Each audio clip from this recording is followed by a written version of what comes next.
Assalamualaikum warahmatullahi wabarakatuh. Perkenalkan, nama saya Melinda Nurahmawati dengan NIM 315023000126. Saya dari Fakultas Agama Islam. Di sini saya akan mempresentasikan tentang modul ajar deep learning dengan pendekatan kurikulum berbasis cinta untuk memenuhi tugas akhir saya pada mata kuliah Desain dan Perencanaan Pembelajaran. Oke, untuk yang pertama yaitu identitas modul. Nah, modul ini dibuat untuk salah satu madrasah di Semarang dan nama penyusunnya yaitu saya sendiri. Kemudian untuk mata pelajarannya, mata pelajaran fikih, dan kelasnya untuk kelas 11 pada fase F semester ganjil. Untuk alokasinya 4 kali pertemuan atau 8 jam pelajaran. Selanjutnya untuk yang B yaitu identitas kesiapan peserta didik. Yang pertama yaitu pengetahuan awal peserta didik itu sendiri, yang kedua minat, yang ketiga latar belakang, dan yang ketiga kebutuhan belajar. Nah, untuk kebutuhan belajar ini bisa disesuaikan menjadi 3 hal. Yang pertama ada visual, auditori, dan kinestetis. Nah, untuk selanjutnya yaitu tema kurikulum berbasis cinta. Nah, pada topik ini panca cinta yaitu cinta Allah dan Rasulnya, cinta diri dan sesama manusia.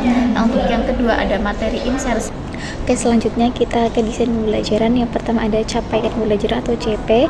Pada fase ini kita menggunakan fase F. Nah, kemudian ada lintas disiplin ilmu, yaitu ilmu-ilmu yang kita gunakan dalam pembelajaran ini seperti bahasa Indonesia, informatika, ekonomi, dan sosiologi. Kemudian ada CP, yaitu kita bagi jadi 4 CP, 4 pertemuan. Per pertemuan itu ada 2 jam pelajaran. Kemudian untuk indikator ketercapaian tujuan pembelajaran itu ada 4 kita di sini. Dan untuk selanjutnya ada iklim atau budaya madrasah. Yang pertama itu menciptakan lingkungan belajar yang menunjang tinggi kejujuran, amanah, dan saling menghargai dan dalam setiap interaksi, termasuk dalam penggunaan media dan interaksi digital. Nah, kemudian untuk membudayakan sikap, tanggung jawab, dan kehati-hatian dalam bermuamalah, serta membiasakan memilih yang halal dan menjauhi praktik yang haram. Kemudian terakhir adalah mendorong budaya bertanya, berpikir kritis, dan kreatif dalam memahami serta menyikapi perkembangan ekonomi digital sesuai dengan prinsip fikih muamalah. Nah, kemudian selanjutnya yaitu F, topik pembelajaran konseptual. Nah, kita di sini mengambil penerapan fikih muamalah digital dalam kehidupan sehari-hari. Nah, selanjutnya yaitu kerangka pembelajaran praktik pedagogik. Yang pertama ada model pembelajaran, yang diikuti pendekatan meaningful learning, dan joyful learning. Kemudian metode pembelajaran, dan kemudian ada strategi pembelajaran berdiferensiasi. Nah, di sini ada 3. Yang pertama ada konten, proses, dan produk. Nah, untuk selanjutnya itu kemitraan pembelajaran. Yang pertama ada lingkungan sekolah, yang kedua ada lingkungan luar sekolah atau masyarakat, yang ketiga mitra digital. Kemudian untuk lingkungan belajar, yang pertama ada lingkungan fisik, yang ada lingkungan visual, dan ada budaya belajar.